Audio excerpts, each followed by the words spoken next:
I would love to say that I had a perfectly mapped out career that I knew that, hey, if I go into sales operations, that's going to yield and result in revenue operations. That's so far from the truth. Welcome to Revenue Insights. Every week, we'll be joined by revenue leaders from some of the most successful and highest growing companies. Together, we explore how they built their revenue teams, the journeys that they've been on, and the lessons they have learned along the way. Revenue Insights is brought to you by Ebster. We're a revenue intelligence platform designed to help revenue teams to build more pipeline, close more deals, and retain more customers.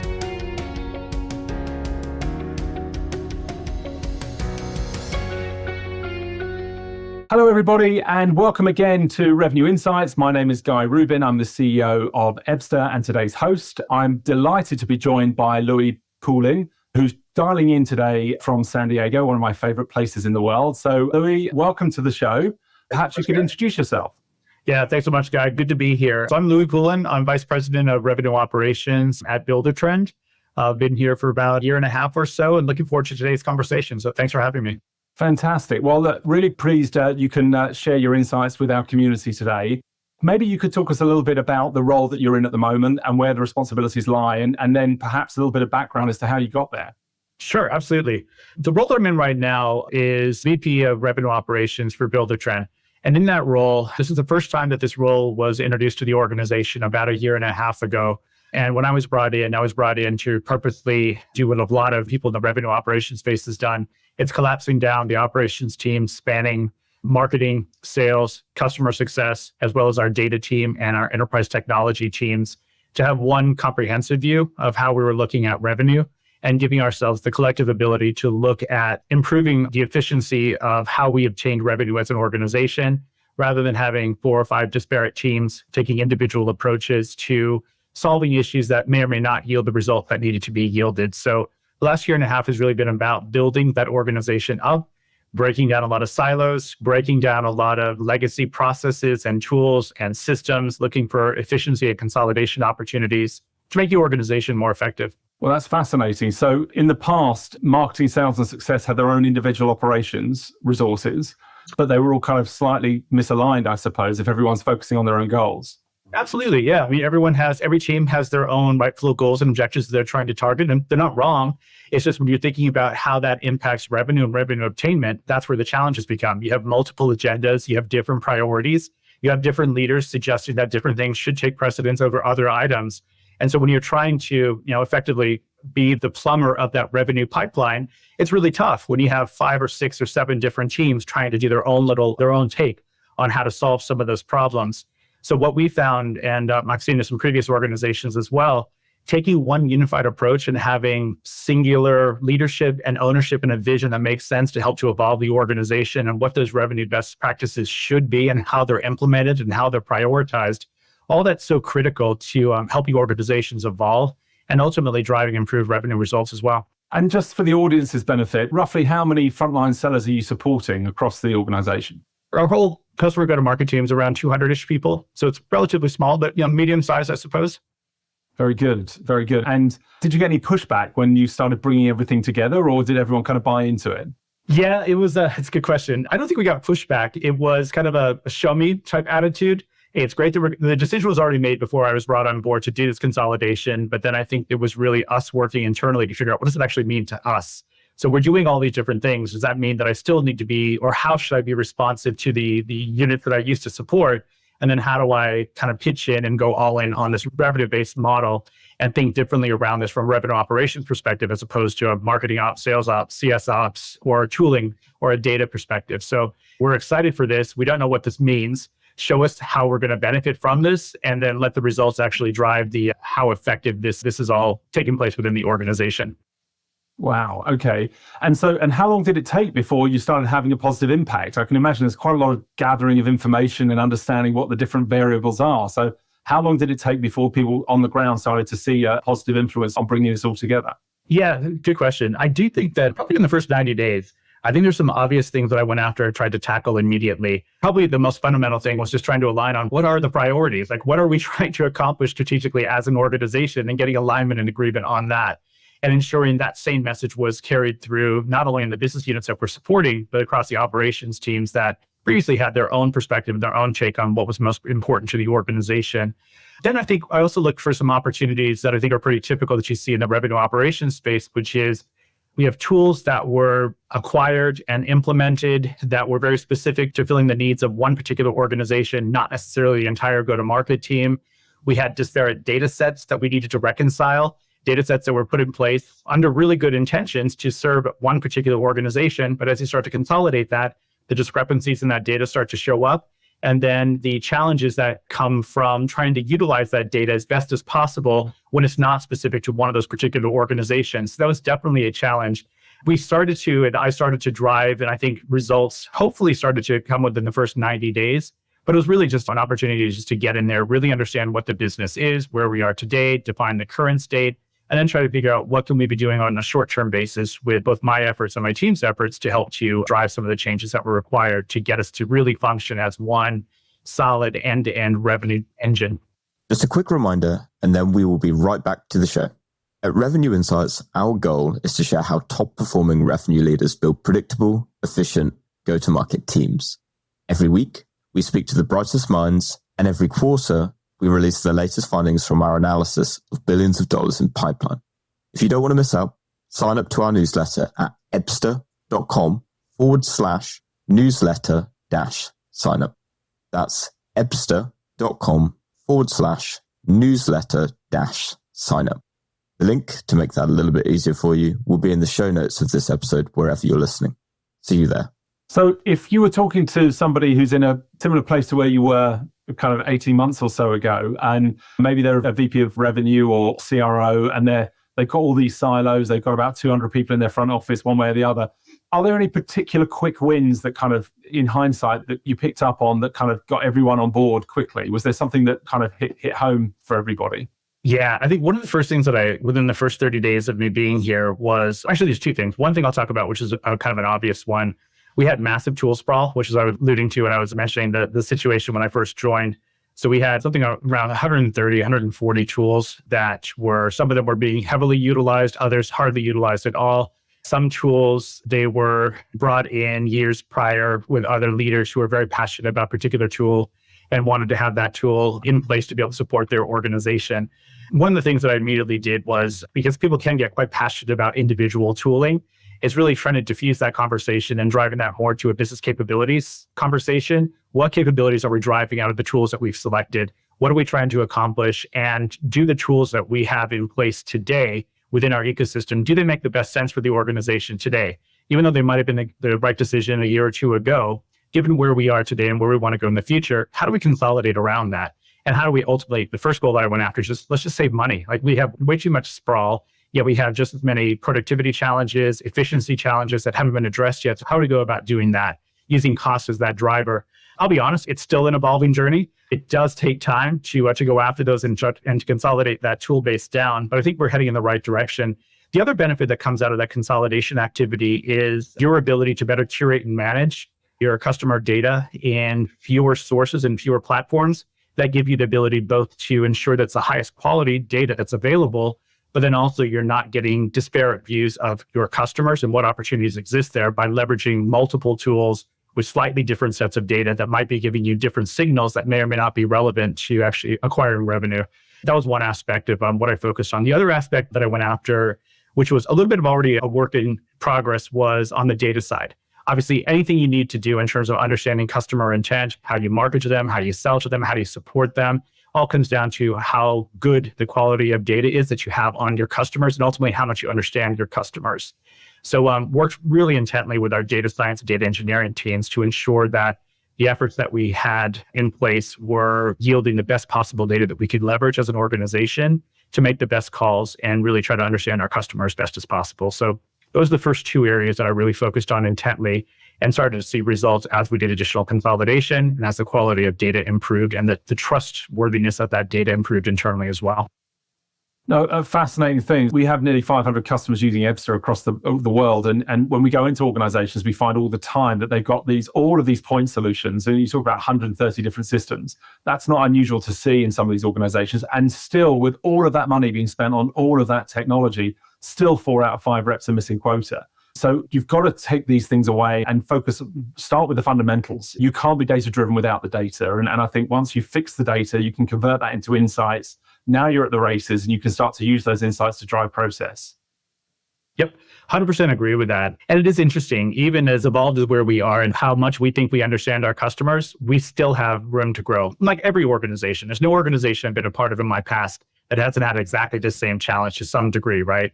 I did an exercise years ago where we sat down as an organization and based upon all the information that we knew about a particular customer, we looked at just the standard customer profile and all the different data points that we were collecting, whether it was internally generated through activity and engaging back and forth with the customer, or these were third-party data points that we were purchasing from other organizations.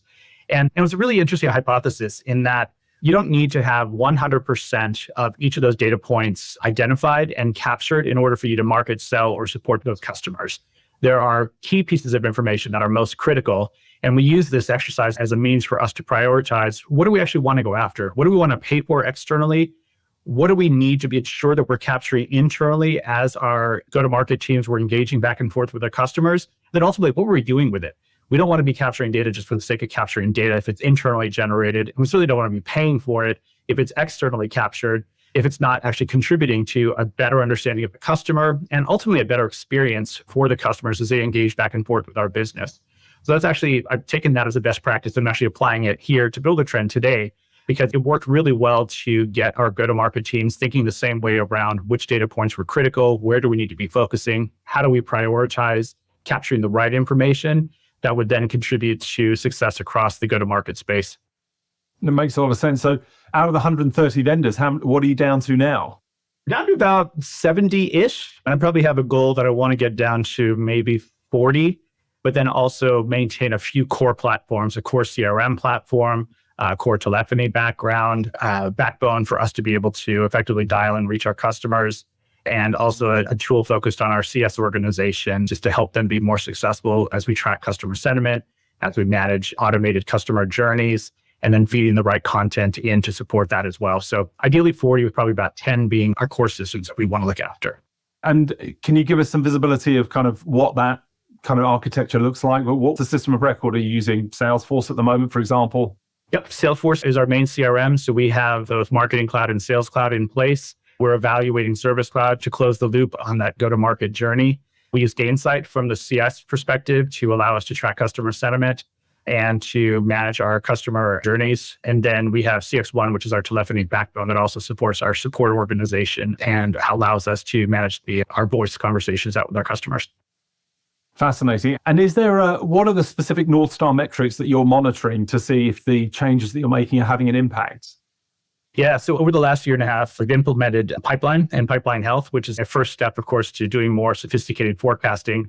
But as you know, and I'm sure as many of the viewers know as well, pipeline is typically backward looking. We're trying to be predictive. It's not quite there. We're really evolving our efforts to be more prescriptive around forecasting and really trying to understand and document the cause and effect of as we take different tactics across marketing and sales and CS, how do those directly translate into pipeline growth, pipeline health, and then ultimately deal closure and higher revenue results. So it's a lot of what we're focusing on right now is just trying to get that defined. So revenue growth, obviously, and pipeline general health, stage progression, those are all key metrics for us.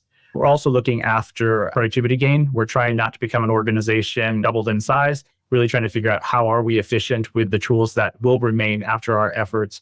How do we ensure that we're not making it unreasonable for our internal teams to engage back and forth with our customers? And ultimately safeguarding as best of a possible customer experience as possible as our customers work back and forth with us, whether those resources that they're working with are in marketing, sales, or in customer support.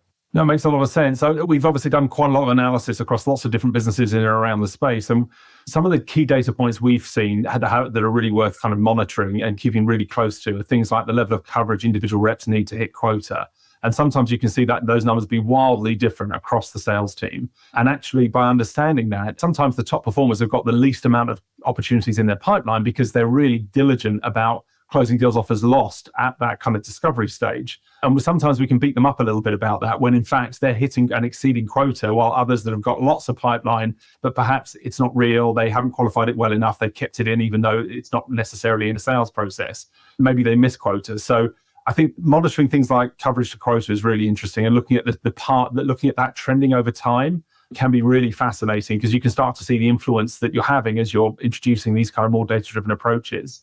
Time in stage, we seem to be consistently a really interesting data point, because understanding the average time in stage and the conversion rates, but also understanding the number of days in stage when we win.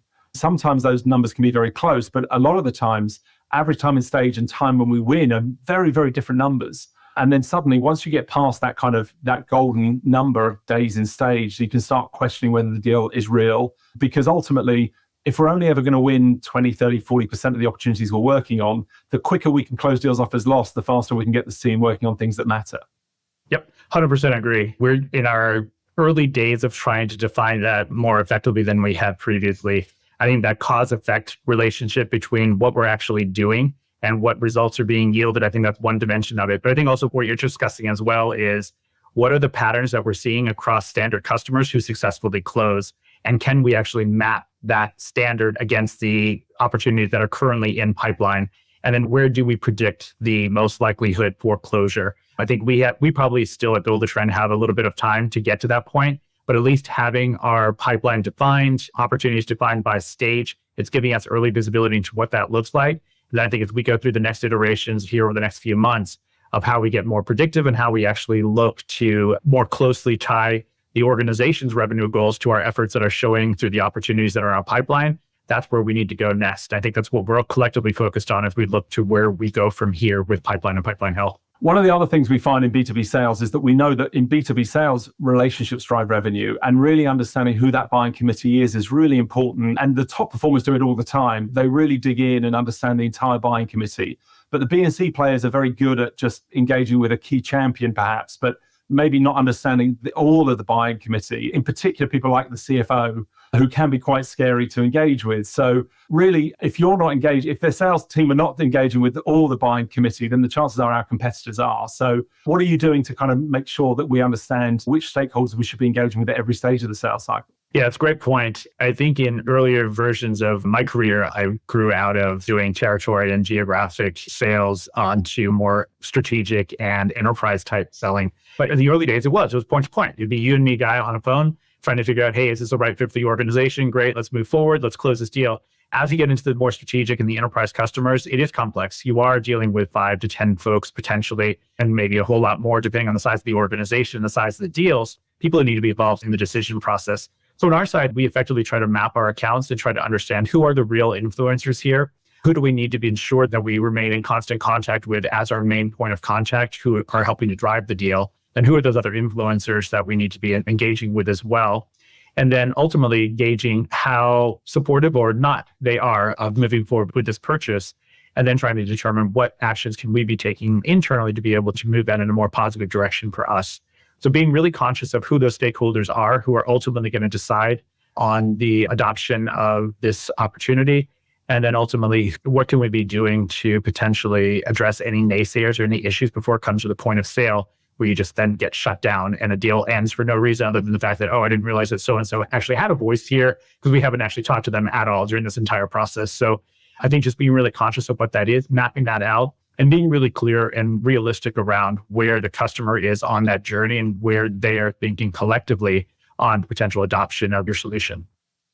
Yeah, we've done a lot of analysis on how early you should be engaging with the economic buyers and the buying committee. And consistently, last year we analyzed 4.2 million opportunities, and we're looking at the whole buying committee, and we score engagement so we can understand how much momentum has actually gone on with each of these stakeholders. And consistently, the earlier you get engagement with all of the economic buyers and the key stakeholders, the more likely you are to win. And specifically, when you wait until you're presenting back the solution, if that's the first time you've engaged with them, the win rates are much lower, we found. So no, it's a really interesting point. I'm keen to dig into your past, because RevOps in itself is quite a new art or science, perhaps. And I think there's a lot of people that are thinking about stepping into that area of the business. Tell us a little bit about your background and how you got into this area of RevOps. Yeah, sure. So for the last, I think the correct term is 20 plus years, we had a really good fortune to work for a lot of large IT companies that are kind of name brands. My career started off at Cisco.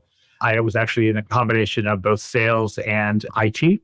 So I had an opportunity to do selling and kind of went back and forth between selling and IT for a number of years in previous organizations before joining Cisco.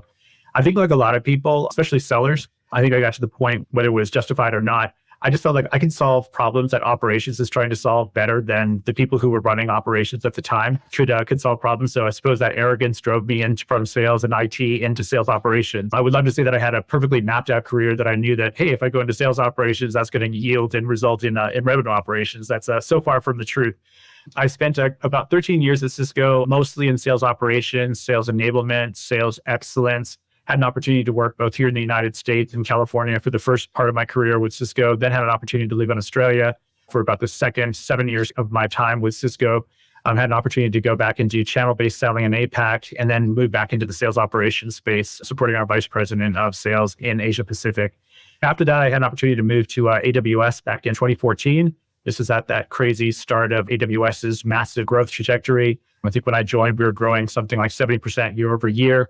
I was hired in as the first director of worldwide sales operations and worked to better our sales practices, our tooling, our data to ensure that we were able to not stand in the way of that growth and ideally support the best that we could our internal sellers and their activities. So I did that for about 7 years or so, worked really closely in that with Salesforce as a part of that. Basically took an organization that was barely using Salesforce when I walked in the door. We had, I think, 700 users, none of them happy with our CRM system or what it was offering. And then grew that into, by the time I left, a user base of about 35,000 people as the organization grew from about $4 billion to about $50+ billion a year. I think AWS now has topped $100 billion. So I think, the foundations that we built were very much part of that growth. After that, I left, I went to Google. I worked on the Google Cloud team, leading the business process design for the lead opportunity space. So really working on the intersection between marketing and sales, lead management, opportunity management, demand, and lead scoring and optimization to be able to help to fuel efficiencies across that space. And then just before I joined Buildertrend, I was at PayPal for about 2 years in their worldwide revenue operations organization as a senior director, just really helping them again with the tooling, the data, and the processes that help our drive our organization. So revenue operations was one of those things that I started off in sales operations, and then sales operations, like a lot of other companies, and I think the industry generally, it expanded, right? You can't just solve the issues that are inherent in sales and what sales operations traditionally looked at. You really need to start thinking about the entire revenue engine, the entire revenue process flow. And I think revenue operations was a really good way to expand, to drive greater impact by looking at the entire go-to-market motion and the entire revenue engine, as opposed to just the sales silo. It's been a really interesting space. I had no idea that sales operations was going to result in revenue operations. I have no idea what the next iteration of this is going to be. So maybe 5-10 years from now, we'll be doing a conversation on how I went from revenue operations to whatever the newest practice is. But that's how I got involved in this, was really being heads down on trying to solve sales problems, which then resulted in that expanding to revenue problems and revenue challenges, and really trying to figure out how, from an operations perspective, we could collectively address all those different challenges in a way that drove the most impact back to the organization. It's fascinating. And it sounds like the business you're in at the moment is actually one of the smallest you've worked in, looking back at some of those brands. So what an amazing journey you've been through, and what a learning curve as well. I think they're obviously very lucky to have you helping them on that journey. That's great. Now, it's really an interesting space and an interesting company with lots of growth potential as well. And so it's really good to be in an organization this size and really have the span of control and the ability to truly drive impact and really notice the changes that you personally are driving, which sometimes in bigger organizations, it's more shared or less obvious what your contributions are, how they're actually directly resulting in bottom line improvements. So it's been a great experience. It continues to be a great experience. Just a quick reminder, and then we will be right back to the show. At Revenue Insights, our goal is to share how top-performing revenue leaders build predictable, efficient, go-to-market teams. Every week, we speak to the brightest minds, and every quarter, we release the latest findings from our analysis of billions of dollars in pipeline. If you don't want to miss out, sign up to our newsletter at ebster.com/newsletter-sign-up. That's ebster.com/newsletter-sign-up. The link to make that a little bit easier for you will be in the show notes of this episode, wherever you're listening. See you there. So my last question for you is one I'm asking a lot of people at the moment, which is really trying to get to an understanding of how you're looking at AI for the front office. So I obviously have my own opinions on these things, but tell us a little bit about what you're seeing in the market and what tools the team are really leaning into and getting value from an AI perspective. Yeah, of course. It's impossible in 2024 to have a conversation around technology without talking about AI. So yeah, we made it half an hour. That's not bad. Yeah, that's good. No, I think from our perspective, I think we're taking a let's learn what's best for us approach, and let's figure out what tooling we have and how we augment that. So we've started some early efforts, which I know a lot of organizations have done as well. So I think the two biggest things that we're focusing on from an AI perspective is both AI proper. How do we get a better understanding of our customer data, information that we already have? How do we better mine? How do we better identify opportunities that may not be obvious or may not be manually called out by our internal teams? And really thinking through how we can best position opportunities and identify new opportunities for us. Part of that is really thinking about how do we automate lead generation as new opportunities are identified? How does AI factor into that? How do we nurture leads as we look to marketing efforts and sales efforts around engaging back and forth with the customers? How can we take advantage of generative AI capabilities to deliver customized messages that are very specific to an individual customer rather than just the generic blasts that we're used to in the past that typically yield no results? Something I think it's really interesting for us as well is really trying to get deeper into signal-based selling. And again, part of that is definitely AI-driven. I think I've been doing some variation of signal-based selling for maybe 10 plus years. My earlier efforts were comically small compared to where we are today, but just the ability of AI to take advantage of identifying signals that even people who are closest to the account may not recognize, that's huge and that's transformational. So I wish I could say I have a perfect answer on how, where I think we're going to be going next. But I think what I've seen from the work that's coming out of the AI efforts that we have underway right now, it's so positive. And I think the value in making it easier to truly focus time, energy, and effort on those accounts that make the most sense and will yield the best results for the organization, that's critical. And AI is definitely at the core of that. The other piece of this is really automation, how we think about automation and leveraging AI and AI-based solutions to drive automation. Something that we've adopted, like a lot of organizations, is curating a knowledge base that we feed into chatbots to be able to do at least some level of support. What I'm very focused on right now is also trying to figure out how do we change that internally and how do we get internal chats, if you will, to allow us to do generative AI that would direct marketing, sales, and customer support reps to be able to better identify what's available and where the opportunities lie for them. So automation of that would be fantastic. And that's something I really want to try to figure out how we get to that in the future. And then also, I think AI is also giving us the ability to go much faster than we have in the past with looking at real-time data. As we think about things like account-based marketing and intent-based cues that are coming through customers engaging unprompted on your website, downloading white papers, clicking into videos, requesting additional information, those real-time signals interpreted and translated into opportunities that immediately hit a seller's queue in near real time.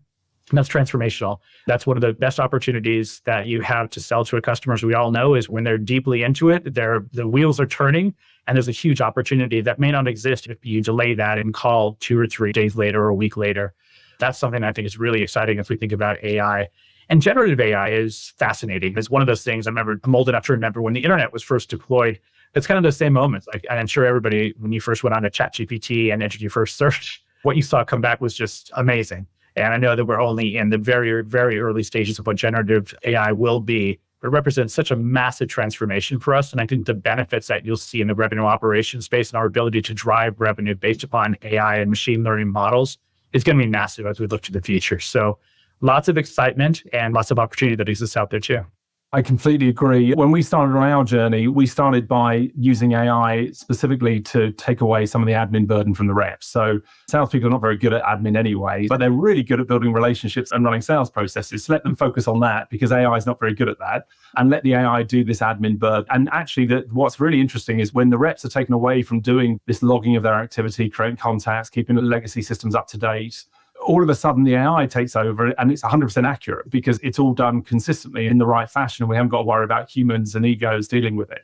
The journey we went on from there was looking at things like generative AI, and I'm a big fan of methodologies for qualification, and I don't know if you're using any at the moment, but we saw a massive adoption last year or a drive towards things like Medic and MedPick and BANT and Spice and all sorts. And actually, for what it's worth, from an analysis perspective, it didn't really matter which system the customer was using as long as they were using something. The problem was getting the reps to fill it all out. But now all of our meetings are being recorded anyway. And so the AI is able to pre-populate the Medic capture for the reps and for the managers and show them kind of what objections are raised on the call or what piece of content is going to be most relevant for this customer because they raise these concerns or these questions or have this particular problem. So I think there's a long way for AI to go, and I'm really excited to see where it leads us.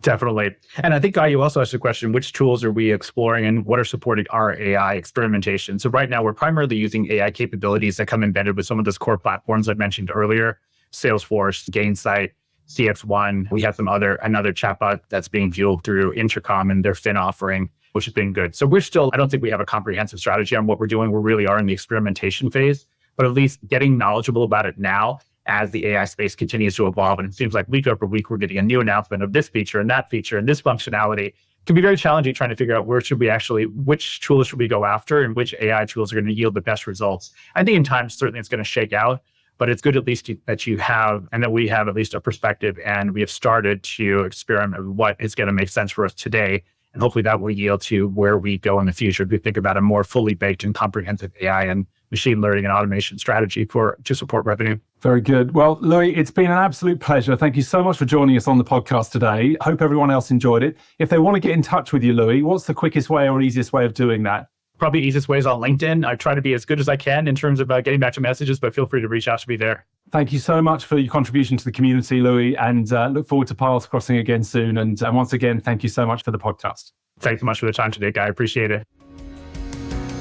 Thanks for listening to Revenue Insights. If you want to learn more, subscribe to our newsletter and we'll deliver every episode straight to your inbox. If you have any questions, feel free to connect with us on LinkedIn. Our links will be in the episode notes. See you next week.